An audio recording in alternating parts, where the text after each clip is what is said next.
성경에 하나님은 사람의 외모를 보지 않고 중심을 보신다고 하셨는데, 그것을 알면서도 잘생겨졌어요, 이뻐졌어요, 아름다워졌어요, 그런 얘기 들으면 괜히 기분이 좋죠.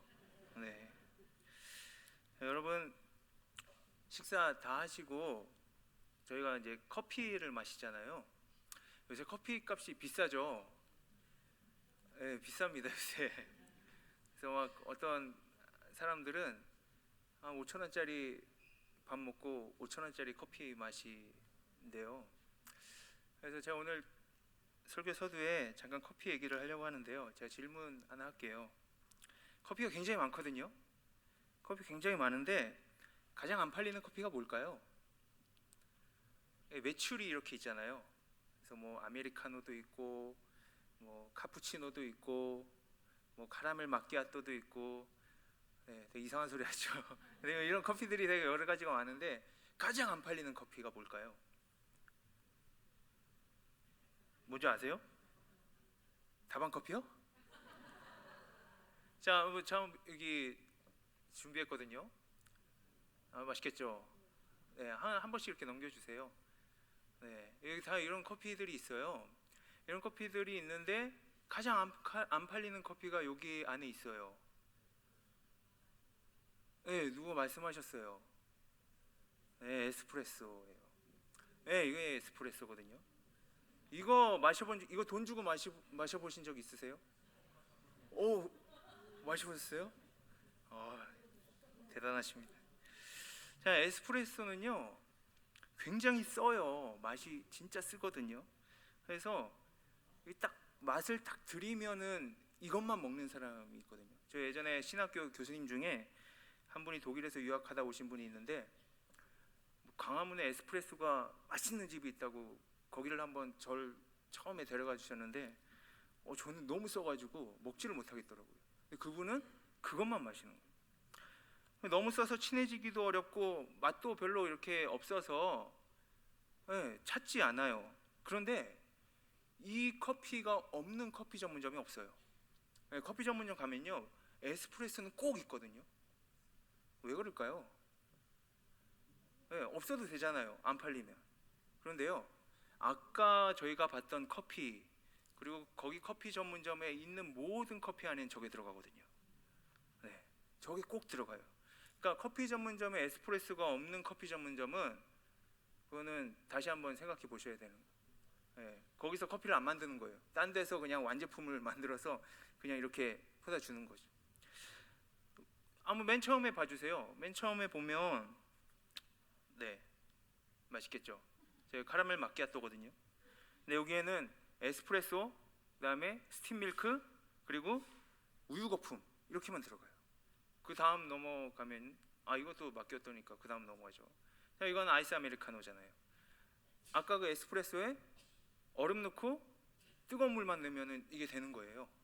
이 다음 넘기면요, 이거는 카푸치노거든요. 에스프레소에 아주 커피 광고하러 나온 사람 같은데. 네, 에스프레소에 우유 거품 넣고 계피가루만 이렇게 치면은 카푸치노가 되는 거예요. 그러니까 모든 커피 안에는 에스프레소가 들어가요. 그러니까 커피 기본이에요. 커피 전문점의 모든 메뉴는 없어질지라도 이 에스프레소는 꼭 있습니다. 그러면 저는 이렇게 커피를 마시다가 딱 생각을 한 게 뭐가 있냐면, 나도 좀 에스프레소 같은 사람이 되고 싶다라는 생각을 해본 적이 있어요. 그게 뭐냐면, 막 드러나지는 않아도요 꼭 있어야 되는 사람들 있잖아요. 그러니까 막 스타는 아니어도요 한결같이 있는 사람들, 그런 사람들이 에스프레소 같은 사람들이겠죠. 근데 오늘 본문 말씀에 보면 에스프레소 같은 그런 단어가 나옵니다. 바로 13절 말씀에 그루터기라는 단어예요. 그루터기가 무엇입니까? 풀이나 나무, 곡식을 베고 남은 밑동을 얘기합니다. 그러니까 그루터기는 윗부분이 잘려나가도요 뿌리가 있기 때문에 항상 살아있어요. 보기에는 죽은 것 같은데 인내의 시간이 지나면 거기서 싹이 나고 또 다른 나무가 됩니다. 그러니까 그루터기가 중요한 의미를 가지는 것은 무엇이냐면 죽음 가운데 생명이 자리 잡고 있다라는 거예요. 힘들고 어려워도 그 고난의 시간을 지내고 나면 인내와 믿음을 가진 사람만이 즐길 수 있는 생명의 역사를 경험할 수가 있습니다. 바로 에스프레소 같은 사람이에요. 믿음의 역사는 많은 무리들을 통해서 이루어진 것이 아닙니다. 성경을 보면요, 예수님 믿은 사람이 얼마나 많이 있겠어요. 그리고 예수님의 역사를 경험한 사람들이 얼마나 많이 있겠어요. 예수님을 본 사람도 많을 것이고 하나님을 믿은 사람들도 굉장히 많을 겁니다. 근데 성경에 보면요, 성경에서는 하나님께 쓰임받은 사람은 진실로 하나님 말씀에 순종하고 자신의 삶을 자원해서 기쁜 마음으로 드렸던 그루터기 같은 사람들, 에스프레소 같은 사람들이 성경에 쓰임받고 있습니다. 창세기에 보면 온 세상이 죄악에 가득 찼을 때 하나님께서 한탄하시면서 더 이상 두고 볼 수가 없었어요. 그래서 물로 심판하기로 하셨죠. 그때 무서운 심판 가운데서 그루터기 역할을 한 사람, 에스프레소 같은 역할을 한 사람이 누굽니까? 바로 노아라는 사람입니다. 의인이라 칭함을 받던 그 노아는 무서운 물의 심판으로부터 그루터기가 되어서 새로운 역사의 주인공이 됩니다. 하나님 말씀에 순종해서 하나님께 그의 삶을 온전히 드렸을 때 새로운 믿음의 역사가 쓰여졌다라는 것입니다. 믿음의 조상 또 아브라함을 택하시죠. 정등보양 갈대아 우르와 하란을 떠나도록 명령하십니다. 하나님 명령에 온전히 순전해서 갈 바를 알지 못했던 그 아브라함은 어디에 정착하게 되냐면 가나안에 정착하게 됩니다. 그럼으로써 하나님은 그를 믿음의 조상으로 세워주셨습니다. 그루터기의 아름다운 모습이죠. 소돔과 고모라의 멸망 사건에서도 유황불의 심판 가운데서도 롯의 가족을 남기셔서 하나님의 긍휼하심을 보여주셨어요.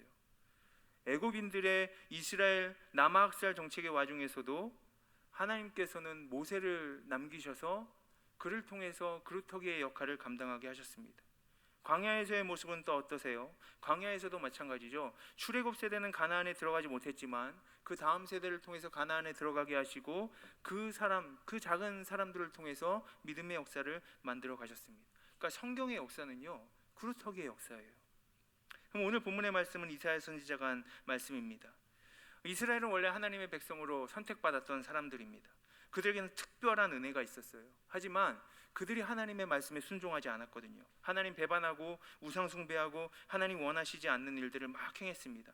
그래서 하나님은 그때마다 선지자들을 보내셔서 예언하셨습니다. 다시 나에게로 돌아오라 라고 말씀하셨습니다. 돌아오지 않으면 심판을 당하게 될 것이다 라고 말씀하셨어요. 근데 그들은 듣지 않았습니다. 귀 기울이지 않았어요. 오히려 이 시기만 조금만 지나면 다시 형통하게 될 것이야 라는 그런 일말의 낙관적인 생각을 가지고 있었습니다. 결국 하나님께서 그들을 징계하시기로 하셨거든요. 이사야가 백성들에게 전해야 하는 말은 하나님의 저주의 말씀이었습니다. 백성들은 견딜 수 없는 재앙을 만날 것이고, 그리고 그 재앙을 만난 다음에 정신 차리고 난 다음에 하나님께로 돌아오게 될 거라는 것입니다. 근데 선지자가 물어요. 이 고난이 언제까지입니까? 라고 물어봅니다. 하나님께서 뭐라고 말씀하십니까? 이사야 6장 11절과 12절 말씀을 우리 한번 다 같이 읽어보겠습니다. 시작. 내가 이르되 주여 어느 때까지니까 하였더니 주께서 대답하시되 성읍들은 황폐하여 주민이 없으며 가옥들에는 사람이 없고 이 토지는 황폐하게 되며 여호와께서 사람들을 멀리 옮기셔서 이 땅 가운데에 황폐한 곳이 많을 때까지니라. 아멘. 언제까지 이 재앙이 옵니까? 성읍들이 황폐하여 주민이 없어질 때까지, 사람이 살던 집이 빈집이 될 때까지, 밭이 황무지가 될 때까지, 사람들이 먼 나라로 흩어질 때까지, 땅이 벌어질 때까지 재앙이 있겠다라는 그런 말씀입니다. 그때가 되어야 비로소 하나님의 심판임을 깨닫게 될 것이라는 겁니다. 지금 유다 민족의 바로 앞에는 놀라운 멸망의 사건들이 있거든요. 바벨론의 침략을 받게 되고 온 나라가 잿더미가 될 거예요. 예루살렘도 폐허가 되고 성전도 무너질 겁니다. 수많은 사람들이 죽게 될 거예요. 살아있는 사람들 중에서는 쓸모 있는 사람들은 어떻게 됩니까? 다 포로로 잡혀가게 될 거예요. 본토에 남아있는 사람은 어떤 사람들만 남아있겠냐라는 겁니다. 약한 사람들, 배우지 못한 사람들, 병든 사람들만 남게 될 거라는 겁니다. 모든 게 다 끝나버리는 거예요. 아무 희망도 없는 겁니다. 하나님께서는 이 말씀만 보면요, 완전히 유다를 버리신 것 같아요. 그런데 이런 상황 가운데서도 하나님께서 다윗의 왕위는 영원할 것이다 라는 그 말씀이 지켜지는 한 가지 실마리가 있는데, 그것이 바로 그루터기라는 겁니다. 유다 민족을 살려둘 그루터기를 남겨두신다라고 했습니다. 이것이 바로 오늘 우리에게 주시는 하나님의 말씀이며 위로임을 믿으시기 바랍니다. 여전히 하나님은 우리에게 그루터기를 남겨두고 계십니다. 이사야 선지자는 이 모든 어려움 속에서도 말씀을 믿는 믿음으로 승리한 사람들이 그루터기가 될 것이라 라고 말씀하고 있습니다. 그들이 다시 유다 민족의 믿음의 씨앗이 될 것이라 라고 말씀하고 있고, 하나님께서는 그들은 결국 유다를 다시 회복하게 될 것이다 라고 말씀하고 있습니다. 실제로 유다 백성들이 바벨론 포로 생활을 70년 동안 하게 되었습니다. 대부분의 사람들은 바벨론 문화에 동화가 되었고, 또 페르시아의 초대왕 고레스가 바벨론을 제압하고 천하를 통일하게 될 때까지 이 사람들은 포로 생활을 하게 됩니다. 그런데 이제 바벨론이 멸망하고 나니까 페르시아의 왕이 그 바벨론에 있던 사람들 보고 다시 너희 이스라엘 땅으로 돌아가도 된다라고 자유령을 선포하거든요. 여러분들 같으면 어떻게 하시겠습니까? 70년을 떠나왔어요. 그리고 여기서 그냥 포로이지만 그래도 잘 먹고 잘 삽니다. 남아있는 고국에는 병든 사람들, 그리고 배우지 못한 사람들, 약한 사람들이 남아있어요. 여러분들 같으면 어떻게 하시겠습니까?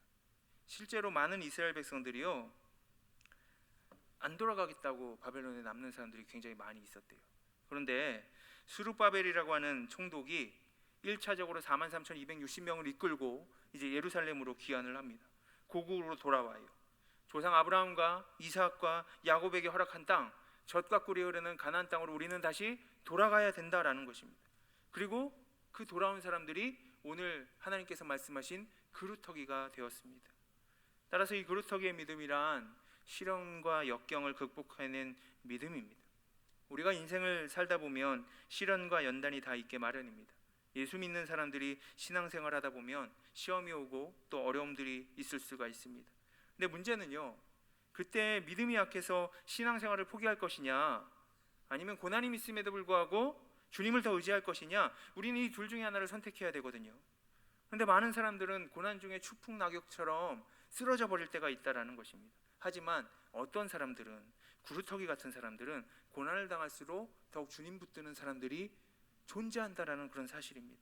그럼 여러분들은 어떤 사람들이 되어야겠습니까? 욥이라는 사람이 있는데 자녀들이 다 죽고 병들어서 잿더미에 앉아 있습니다.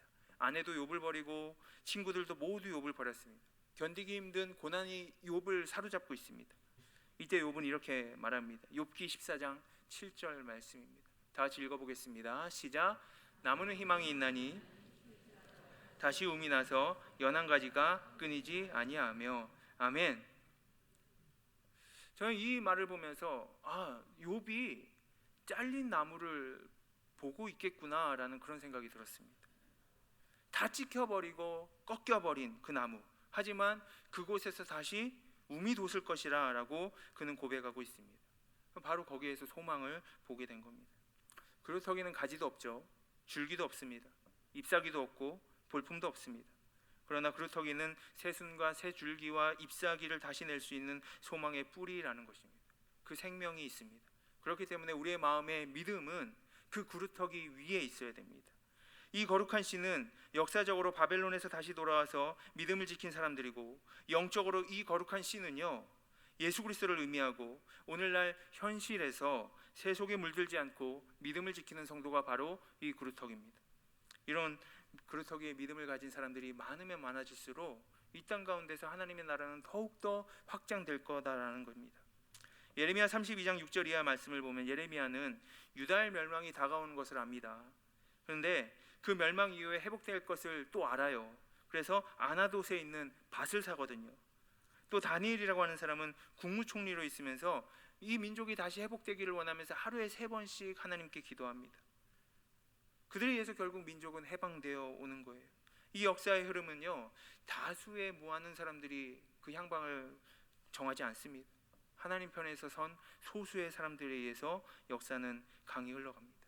마치 망망한 대에 큰 여객선이 있는데 그 여객선 타고 있는 모든 승객들에 의해서 배의 향방이 정해지는 게 아니라 그 조그만 선실에 앉아 있는 그 선장의 손에 의해서 배의 향방이 정해지는 것처럼요, 역사의 향방, 역사의 흐름은 누가 붙들고 있냐면 하나님께서 붙들고 있는 것이고, 그 하나님의 손에 붙들린 사람들에 의해서 그 향방은 정해지게 된다라는 것입니다.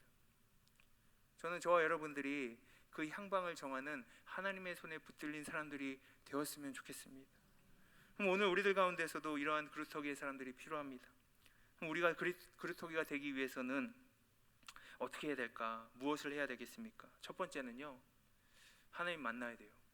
이게 정말 중요합니다.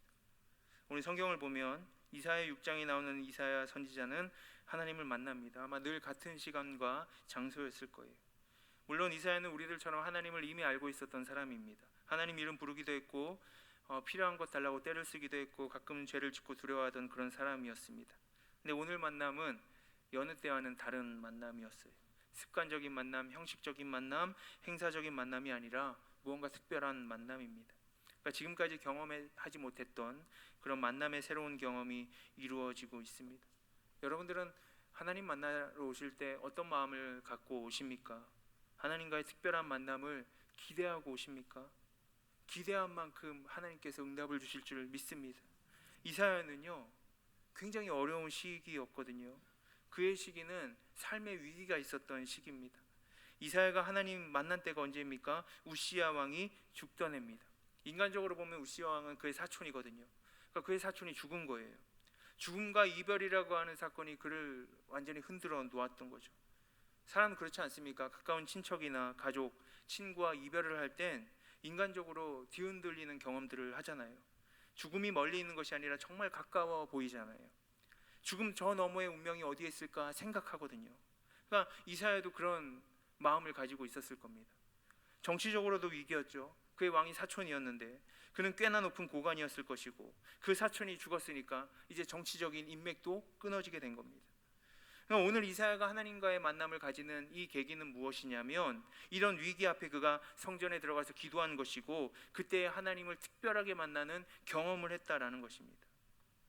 그러니까 신앙이 없는 사람들은 삶을 뒤흔드는 그 사건 자체를 바라보느라 그 시간을 그냥 넘어가지만, 신앙 있는 사람들은 나를 흔드는 사건 자체를 바라보는 것이 아니라 위를 바라본다라는 것입니다. 뒤틀린 인간관계를 바라보고 욕하고 미워하는 것이 아니라 위를 바라보는 거예요. 도무지 풀리지 않는 세상 문제를 그것 자체를 바라보며 한숨 쉬고 한숨 내쉬고 그러는 것이 아니라 위를 바라보는 거예요. 이미 망하고 이미 깨져버린 것들에 연연해서 시간 낭비하지 않고요, 위를 바라보는 거예요. 위를 바라보는 것이 무엇입니까? 하나님의 손을 붙잡는 것입니다. 사도 바울은 사도행전 9장에서 다메섹 도상에서 갑자기 예수 그리스도를 빛으로 만납니다. 그때 핍박자가 변해서 이방인의 대사도가 될 수 있었습니다.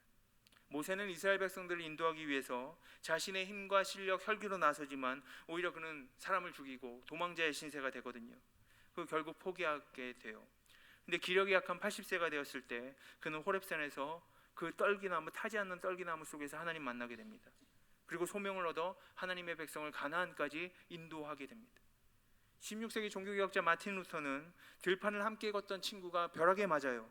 그래서 죽는 것을 목격하고 하나님의 존재를 깨닫고 종교에 귀의하게 됩니다.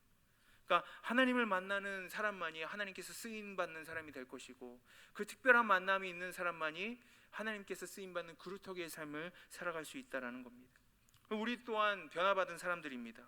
우리의 인생관, 세계관, 가치관은 예수 믿기 전과 예수 믿은 후가 송두리째 바뀌지 않았습니까? 우리가 정말 하나님의 일꾼으로 일하는 그루터기의 사명을 감당하기 위해서는요, 그 특별한 만남을 계속해서 기억해야 됩니다. 그리고 그 만남을 더욱더 지속하기 위해서 하나님 안에서 교제하고 나아가야 될 줄로 믿습니다. 두 번째는요, 우리들 하나님의 만남의 체험들이 다 있잖아요. 신앙생활에서 가장 중요한 첫 번째가 하나님과의 특별한 만남이라고 했는데, 그때 드는 마음은 어떤 마음입니까? 나 하나님 만났어, 그러니까 내 믿음은 다른 사람보다 더 굳건해, 이런 마음입니까? 아니죠. 처음 하나님 만날 때 어떻습니까? 하나님 만났을 때 마음은 교만하고 높아지는 마음이 아니라요, 더 낮아지는 마음 아니었습니까? 눈물 나면서 우리의 죄를 막 고백하는 그런 만남 아니셨습니까? 왜 그렇죠?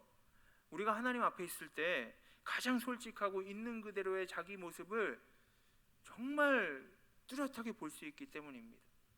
시편 139편에 나보다 더 나를 잘 아시는 그 주님께서 나를 만나 주셨을 때 내가 나도 미처 몰랐던 나의 모습을 발견할 수 있기 때문입니다.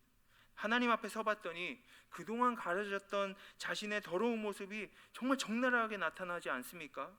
지금까지 숨겨졌던 그 신앙의 가식적인 모습들이 선명하게 보이지 않습니까? 그래서 이사야 선지자 입에서 나온 첫 마디가 무엇입니까? 화로다 나여 망하게 되었도다 입니다. 우리 모두 이사야 6장 5절 말씀을 한번 다 같이 읽어보겠습니다. 시작. 그때 내가 말하되 화로다 나여 망하게 되었도다.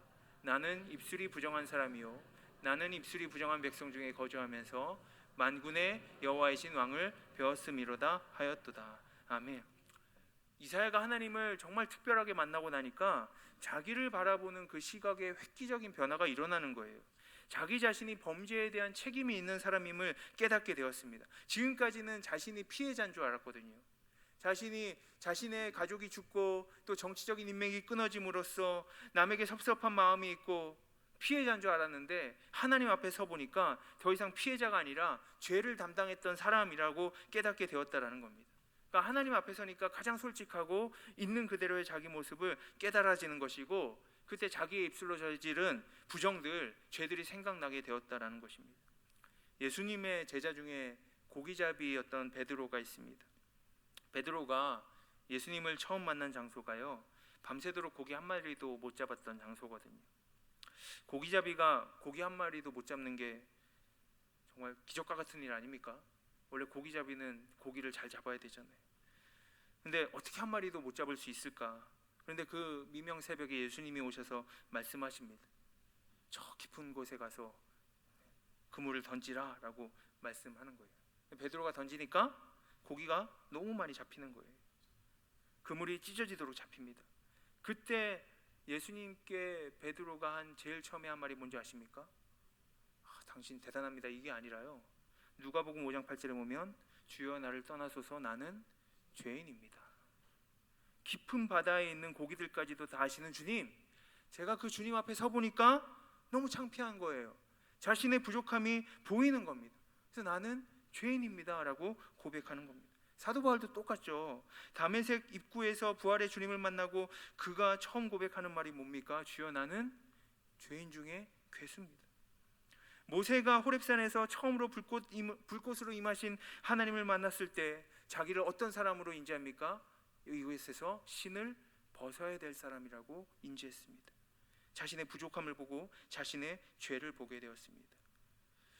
하나님 만난 이사야는 즉시 자신이 하나님 앞에 서기에는 너무나 부족한 부정이 있다는 사실을 깨닫고 탄식했습니다. 그때 이사야 6장 7절의 말씀이 임합니다.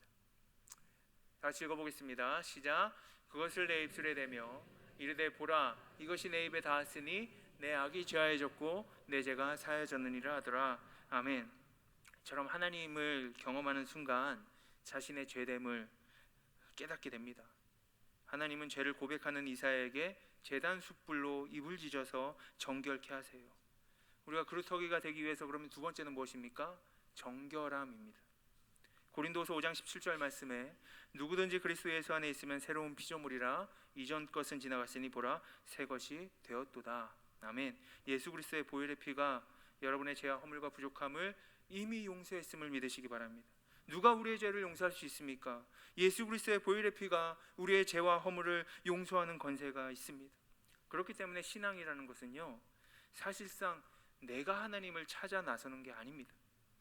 거룩하신 하나님께서 죄인인 나를 찾아오셔서 용서하시고 받아주시고 그리고 내가 하나님과 그 하나님과 함께 살아가는 것이 바로 신앙입니다. 이것이 바로 값없이 거저주시는 하나님의 은혜죠. 하나님께서 직접 죄인을 찾아오신 사건의 최절정은 무엇입니까? 예수님께서 이 땅 가운데 인간의 몸으로 오신 성육신 사건 아닙니까? 오늘 하나님 만남으로써 그 정결함을 다시 한번 깨닫는 저 여러분들 됐으면 좋겠습니다. 그것이 바로 우리가 그루터기로 쓰임받는 두 번째 방법입니다.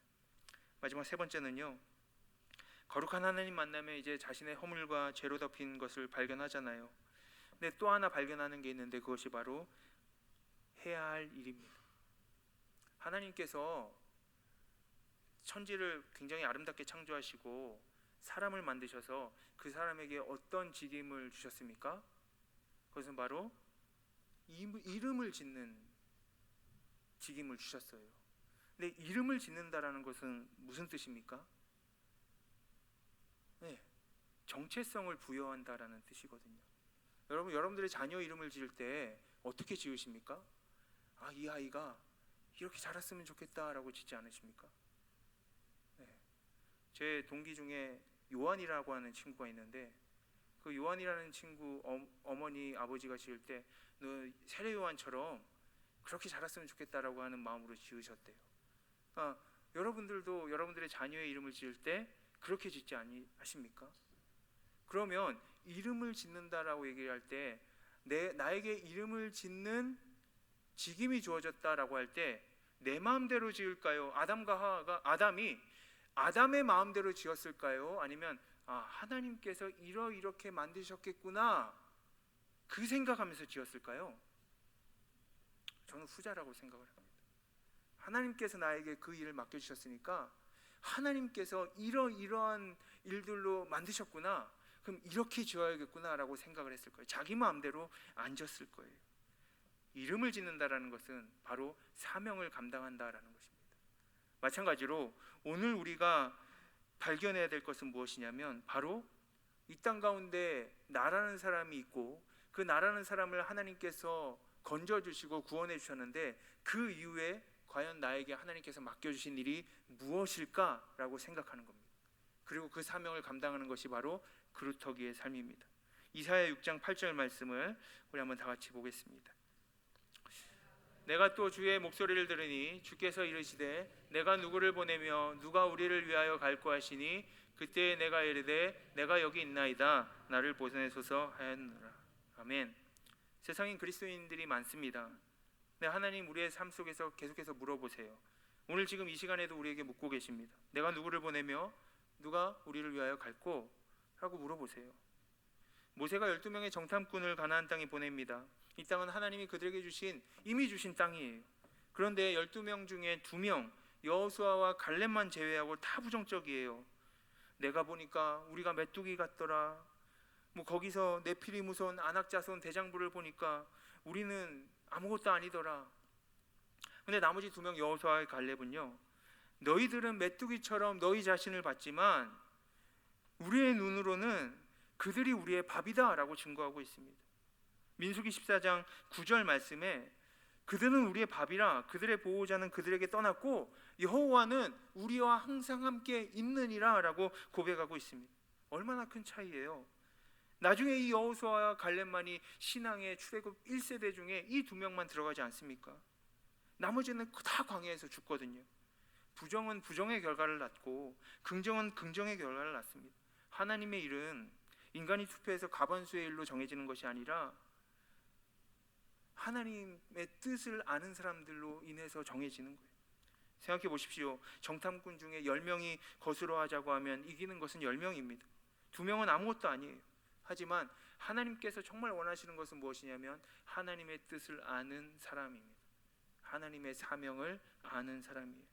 내가 이 땅 가운데 그래서 무엇을 해야 될까? 하나님께서 나에게 무엇을 시키셨을까? 이것을 우리는 정말 하나님 앞에 두고 기도해야 됩니다. 성결하신 하나님 앞에 부정함을 씻은 이사야가 하나님의 부르심에 자원해서 응답합니다. 제가 가겠습니다. 나를 보내소서. 이것이 주님을 만나고 죄 씻음을 받은 성도의 모습이고 바로 그루터기의 삶의 모습입니다. 구약시대나 신약시대나 옛날이나 지금이나 분명히 하나님이 이 시대에도 남은 자를 두시고 계십니다. 그럼 저희가 그 남은 자가 됐으면 좋겠습니다. 여러분들이 그 남은 자가 됐으면 좋겠습니다. 더 이상 믿음의 구경꾼이 아니라 살아계신 주님을 바라보고 의뢰하는 믿음의 삶을 통해서 내가 나아갈 길을 온전히 깨닫고 그 삶 속에 주의 영광만이 가득한 인생을 우리가 함께 살았으면 좋겠습니다. 왜요? 하나님은 그루터기를 통해서 역사하시기 때문입니다. 사랑하는 성도 여러분, 이 시대를 위해서, 다음 세대를 위해서 준비된 사람이 누굴까요? 바로 구루터기의 사명을 감당하는 사람들입니다. 우리들은 모두 귀한 믿음의 사명자로 세움을 받았습니다. 그 사명을 잃어버리는 것이 아니라 귀하게 간직하셨으면 좋겠습니다. 이 제단의 남은 자들이 되십시오. 하나님은 남은 자를 통해서 믿음의 역사를 이루어 가시며 하나님의 신령한 뜻을 이루어 가십니다. 이 시대의 남은 자들이 되시기 바랍니다. 우리들 가정의 남은 자들이 되시고 우리들 공동체의 남은 자들이 되시기 바랍니다. 또 이 나라의 남은 자들이 되십시오. 그래서 당당하게 이곳 승리에서 정말 늘 아름다운 열매가 우리들 가운데 충만하게 임하기를 주님의 이름으로 축복합니다. 기도하겠습니다. 하나님 아버지, 감사합니다. 우리가 그리스도의 삶을 감당하길 원합니다. 주님께서 함께해 주시고 역사해 주셔서 우리가 하나님을 만나고 우리의 죄를 회개하고 또 하나님의 사명을 감당함으로써 하나님 주시는 참다운 열매가 저희들의 삶을 통해서 드러날 수 있게 도와 주시옵소서. 모든 말씀 예수 그리스도 이름으로 기도하였습니다. 아멘.